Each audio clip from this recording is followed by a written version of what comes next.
Welcome everyone to today's Ninja Skill Booster, Communicate for Clarity.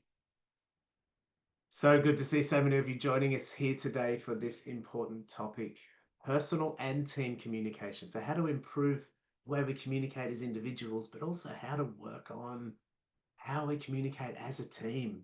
So important. So once again, thank you for joining us. I would like to acknowledge the traditional owners of the lands that we're all coming from today. I see some of you putting the Indigenous names in the chat there, which is wonderful. I'm coming from Guringai country, the northern beaches of Sydney. I want to acknowledge the traditional custodians here and thank them for the beautiful nature, environment, water, air that we have here now to share, and acknowledge the training and the learning and the communication that's been done on these lands for tens of thousands of years. And I like to think that we can continue that tradition today by storytelling, by sharing, by communicating. For those of you that haven't met me, please feel free to share in the chat where you're joining from. Thank you, Gadigal land, Juliana, nice to see you. Abby from the unceded lands of the Turrbal and Yagara in Mianjin, Brisbane. Thank you. I'm not going to read them all out, but please feel free to keep sharing. So my name is Ninja Matt or Matt Cowdroy. For those of you that haven't met me before, welcome. Welcome to our Ninja community. If you're new here, if you're coming back for another view of some of the Ninja materials, once again, welcome back. For those of you that don't know about Think Productive, we're a global company. I run and own the business here in Australia and New Zealand. But what we're about globally is creating a work revolution where everyone loves Mondays. We want our clients to love their work. That's my passion in this space, and my team here that work with me. That's our passion. We want you to enjoy your work and therefore get more fulfillment out of work and life. Today we're looking at comms. Today we're looking at material from our Supercharge Your Team Comms workshop. A slice of that material, if you like, of some of the key slides, some of the key concepts. This workshop is all about helping teams communicate better, collaborate better.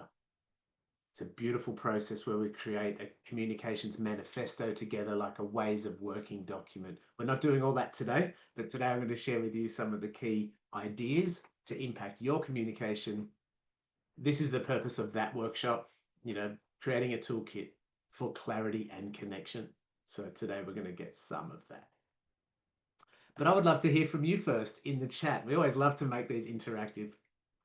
So please, using the chat, what's the biggest challenge you have with comms or your comms environment? Think about all the comms you're trying to send or all the comms you're receiving. What's the biggest challenge? And I'm going to read some of these out as they come through. Getting people to read your message. Too many. Overwhelming. Bringing remote people up to speed.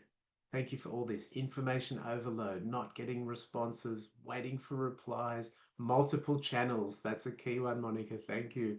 Getting people to use one channel, Deb. The volume, too many channels, how to be polite, respectful, and informative at the same time.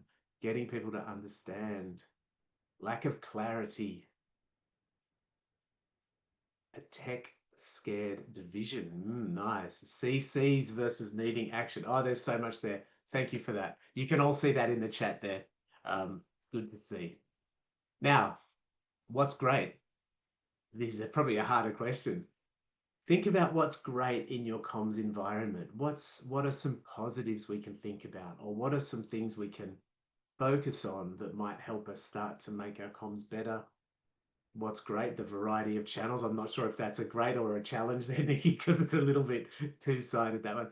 Easier access to overseas staff. Yeah, our world of tech does make it easier to access remote staff. Neurodivergent people come across as rude or too direct in comms. Yeah, well, and we've got to have that awareness. I guess that's one of the challenges. Flexibility in work locations is great. Can shut down and answer later. That's great. Yeah, we can work in our own time zone, time slot if we like. Timely communications. Information retrieval is great. That's right, Alyssa, although a lot of people tell us it's hard to find information, especially when there's too many channels. But as you can see here, there's a lot of good things as well. So we can focus on these. Thank you. Now, before I start sharing some content with you, I want to share a quick poll with you because this poll shows us how comms can be a little bit challenging with different points of view. So I want you to think about calling someone, like calling them on the phone or calling them on Teams, because there's often a bit of a debate about this. So the question is it okay to call a colleague? The poll should be on the screen now. Is it okay to call a colleague without a warning, such as a text or a chat? You know, is it just okay just to call them out of the blue? And I know there's often, it depends, a yes or no, but is it okay just to call them on the phone or call them on Teams without a warning? Great. Lots of you are answering that. Thank you. It's a simple yes or no. Answer the poll if you can see it on the screen, but I could see some of you putting yes or no's in the chat, which is fine as well. Look, in the chat, it's about 50-50. I'm going to end the poll now and share the results with you. It's not quite 50-50. We've got 78% saying yes, 22% saying no. Interesting. I often see in workshops when I ask this question the other way around, I often see a lot of people saying no. This is a little bit of a generational thing, it seems, as well. Younger people are more like, no, if someone calls me and they don't text me in advance, I just don't answer, even if it is in work time. There are some questions coming through in the chat. For many quick questions, a text or an email would triple the workload.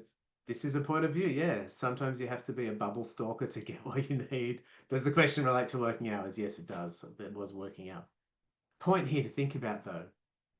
I think a bubble stalker is keeping an eye on someone's status in Teams. Point here that I want to get across is there's a difference of point of view here. It's normally more like 50-50. So one of the things for this is exactly what Katie just put in the, Arita just put in the chat. Ask people for their preferences, but also come up with an agreement in your team. One of the key things about this comms work that we do is helping teams get clarity on what's okay, what's expected. Otherwise, we're all just making it up. So in the workshop, we look at why we need to focus on comms, how to set up our comms, creating the comms manifesto, how to roll out the comms manifesto to keep it alive, to keep it current, make sure people know it's there. And we wrap up in the workshop like we always do with some actions. But let's look at why we need to focus on our comms. To me, this is the most important slide today. Every piece of comms is a step towards or away from our outcome, from your outcome. Now, your outcome might be building a relationship. Your outcome might be getting a decision made, creating team spirit, employee engagement, whatever your outcome is. Every piece of comms you send is eroding or building that relationship or that outcome. Even a simple little text message or a Teams chat or a phone call or a Teams call. So this is why it's good to slow down and think about the comms that we're sending. So to me, this is really key. I'm going to send you all some of these key slides in the follow-up email as well. So why focus on comms? I love this. Help people produce their best work. If our comms is better, if our comms is clearer, we can all do better work. If we're all doing better work, we're getting more fulfillment. Also with comms, we are social animals. We are social animals, so good comms is building connections. We want this as humans. Good quality communication supports a lot of positive things in the workplace. Motivation, engagement, connection, culture, collaboration, clarity, kindness, results, sales, whatever you want to add to this list. But the key thing, once again, good quality communication helps people produce their best work, right? So this is why it matters. So I'm so pleased we've got 183 people with us here today to look at this, because this is the ripple effect from 183 of us is going to be massive if we can all start to improve our comms. One of the things we talk about in detail in the workshop is confusion. This is a word that we created for this workshop, but the confusion, which many of you mentioned, is so many tools.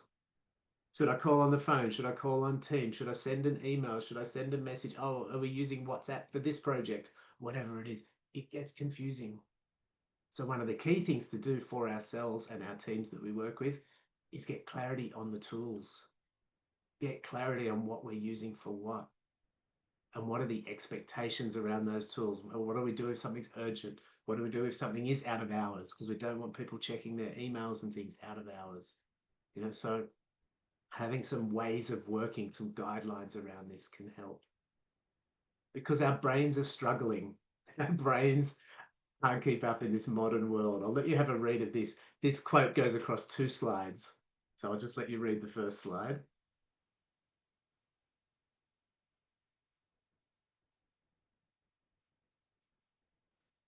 and the second slide. So this expansion of the information age, if I go back, expansion of this information age is happening so fast. Our computers are so powerful. There's so many tools. Our brains can't keep up. Just because our computer devices have perfect memories, we think we should too. Katie says, I've never thought about my brain having limitations. I'm sorry, Katie, today to let you know that the brain is incredible, but it's not a good storage device. It's not designed to store information. So we think we should have perfect memories. We should be able to remember where that message was. We should be able to remember what we're reading, what we're seeing. Oh yeah, I'll get back to that later, but we actually can't, especially if we're stressed. So many of you who have done our ninja workshops know that we talk about the amygdala or the lizard brain. When we're stressed, it's even harder. And so many of us are feeling stressed in the workplace, right? So our lizard brain is activating. We're not remembering, we're not communicating as well. So it's good to be aware of this lizard brain when we're stressed. And breathe, and breathe. Yes. Couple of comments in the chat. That's when you need to delete. Yeah, when everything's getting overwhelming, start deleting. Audrey says, when you show people the message logs and the text records to prove what was said, they get more angry. Yeah, potentially. People don't like being shown the truth sometimes. Putting pen to paper can help. Yep, keep your lists. We talk about the second brain. That's the ninja training, not the comms training, but have your lists. Keep them up to date. Make them work for you. Now, when we think about comms and trust, this is why comms is so important. Have a look at this research from Boston Consulting Group around what builds trust in a team or an organization. Now, number one was a good sense of job security. That's pretty obvious. That would build trust. But look at number two, only 5 percentage points below that, good comms between leadership and employees builds trust. And Stephen Covey calls trust the organizational lubricant. It makes everything flow better. So here's yet another reason to focus on comms. And this does say between leadership and employees, but I would also say this is within teams, not just leadership and employees. Catherine says, often it's the manager's expectation for us to memorize everything. Yeah, sometimes we feel that pressure, but don't rely on your brain, okay? Also part of the ninja training. But back to the comms and why it's important to focus on it, and what to focus on is how you say it. It's not what you say, it's how you say it. Now, we teach this calm method for keeping our comms calm, for focusing on our tone, for focusing on how we say things. Clarity, be bold, be clear, be concise. Affirming, why are we sending this to the person? What involvement do we want from them? Make it clear. Lead, show positive intent. This is just good things to think about when we're preparing our comms. The positive intent might be, even if there's a problem going on, saying something like, with your help, I know we'll find a solution to this. Ah, right. So it's not just a dump. It's not just a stress dump. It's like, okay, we're going to work together on this.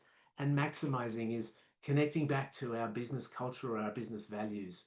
We're not going to state them in every email or every text message, but thinking about it.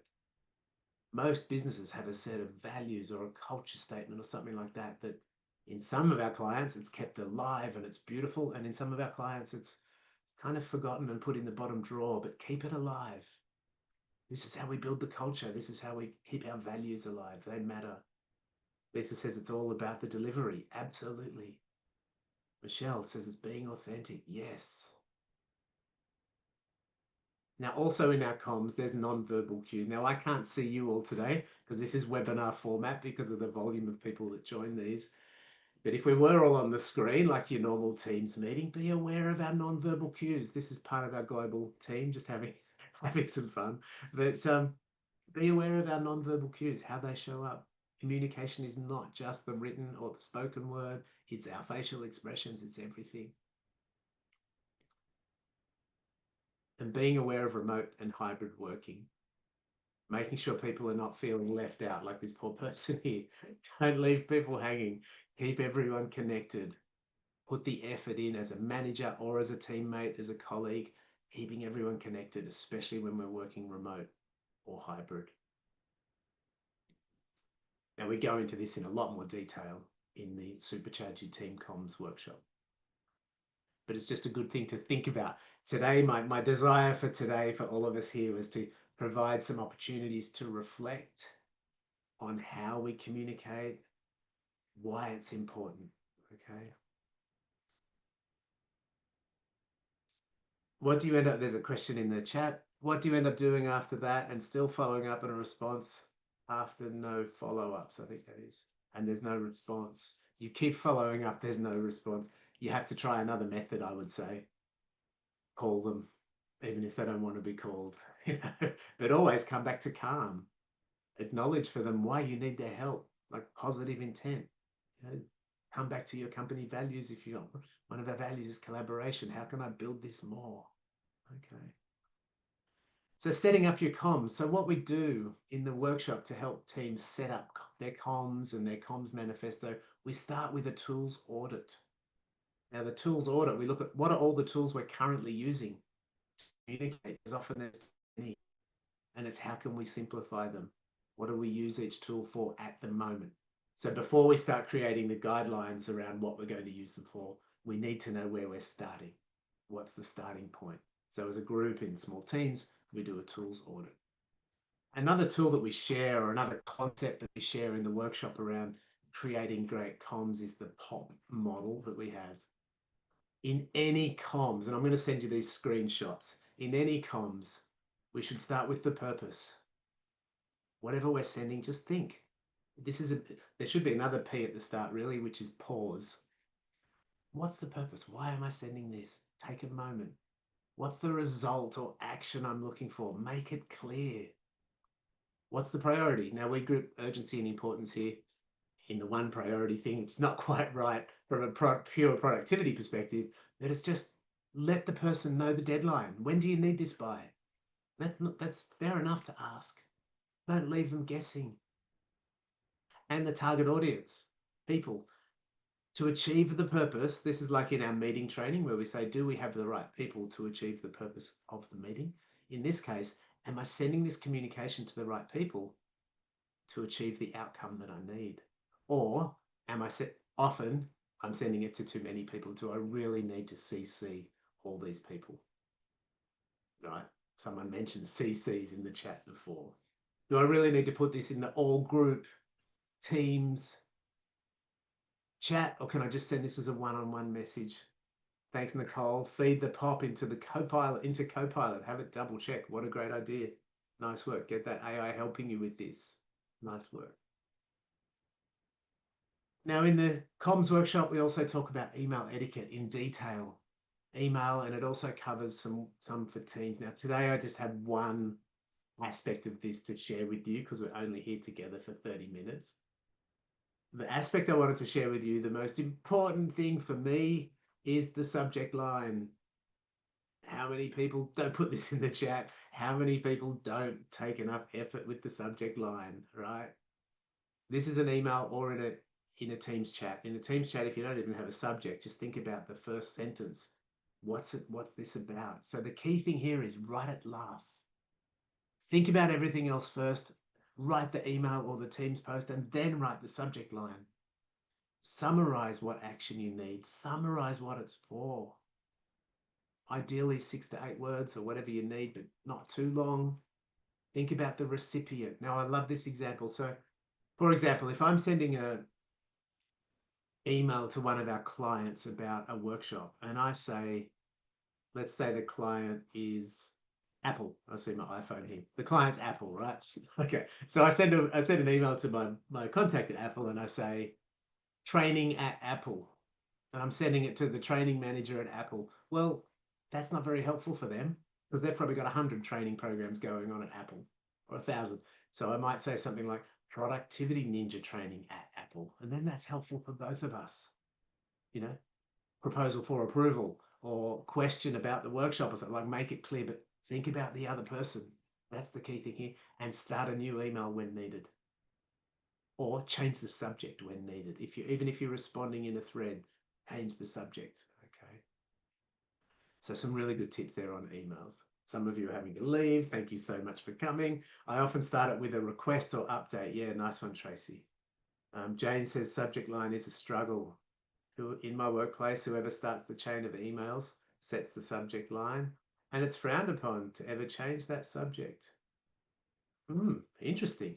I recommend changing it. Otherwise, the topic becomes out of date. I know that changes the conversation view in Outlook, but it keeps the email more powerful because the subject's more powerful.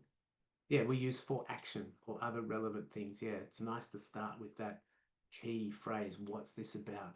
For review, for action. So in the workshop, in the comms workshop, we then move on to creating the comms manifesto. Now, the comms manifesto is a document that sets out how we work together. What tools are we using? What are the expectations? What do we use them for?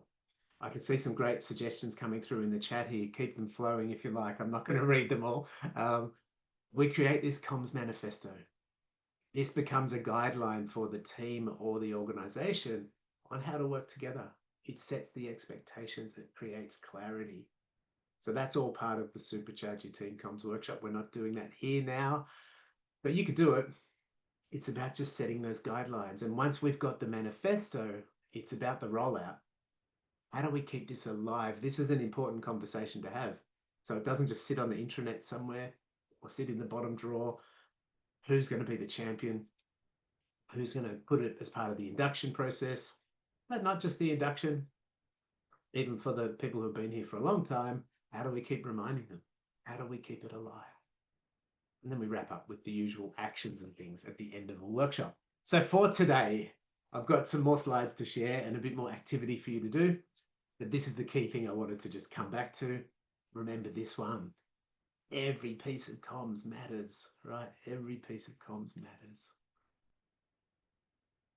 So I'd love you to reflect now. I know I've just shared a lot very quickly, but I'd love you to reflect on your own behaviors and just think about what's one action you could take to improve the comms you send.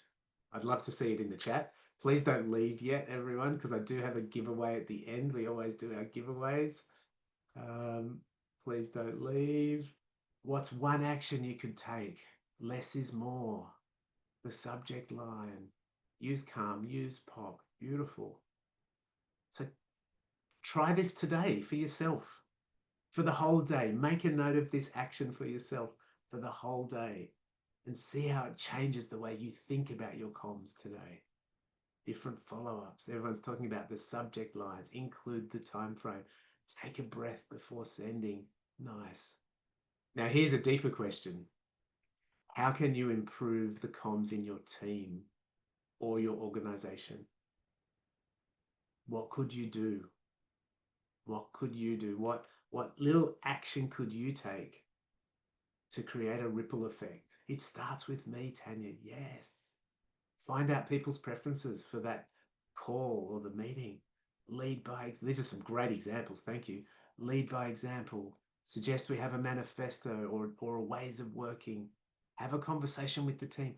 Often this is just about have this conversation with the team. Share this training with the team, Sandra. Yeah, send them this recording. And if you love it, I can't help but say this, get us to come and run the comms workshop for you. We'll help you build that comms manifesto. Start with the conversation, Sophie. Yeah, often it is just a conversation that's needed. Great work, everyone. There's some really good suggestions there in the chat. I'm going to put some of those in the follow-up email for you as well. Ensure comms is regular. Offer to speak in person. The personal touch helps. Lauren says, our team have actually all stated how we like to communicate. Beautiful. Teams for informal chat, quick things. Email for things that require action or tracking. Share this recording, Tracy. Yes. You'll all get the recording later today. Great work, everyone. Once again, thank you so much for coming. Don't leave. I've just got a little bit of news to share with you now and then our giveaway. So in terms of our Ninja news, I just wanted to share with you, we have a new page on our website for these Ninja Skill Boosters or these free webinars. It's in the same spot. It's under free resources, Ninja Skill Boosters. But what this shows now is our webinars all around the world. So you'll see this is set as the host is Australia here. But when you change that, we've only got the UK, we're about to add in America, Middle East, and Europe. You'll be able to see our Ninja Skill Boosters all around the world. This might be great if you're a part of a global team, because these are not always in the best time zone for different parts of the world. So you could share this page with your global team. In what's coming up, a couple more Ninja Skill Boosters before the end of the year. Procrastination, what a great thing to get into before we get to the end of the year. And then towards the end of the year, cutting the Christmas overwhelm. Now, before I do our giveaway, I have one request. We never do this. We never ask anything in these workshops, but I wanted to do this today because as you can see here, we have 459 Google reviews on our Google page. I want to crack 500. I really want to crack 500. So I'm just asking today for your help. If you could please, I put the link in the chat there. If you could please, and you can scan the QR code, leave us a Google review at some stage today. I would love that. I want to get this over 500. That's going to be my Christmas present to myself and the team, to get a Google review from you all. As you can see, we've got 459 5-star reviews. I think there's 1 or 2 4-star reviews in there. But that's what we're doing. I want to crack 500. So thank you for your help with that. I really hope you've enjoyed today's session. I'm about to do our giveaway, but I always stop the recording before I do that. I know this is on the recording, so if you're watching the recording, you can also do the Google review. Very happy for you too. And stay in touch. Please stay in touch. All right, I'll stop the recording and do our giveaway. As you know, we always do a giveaway.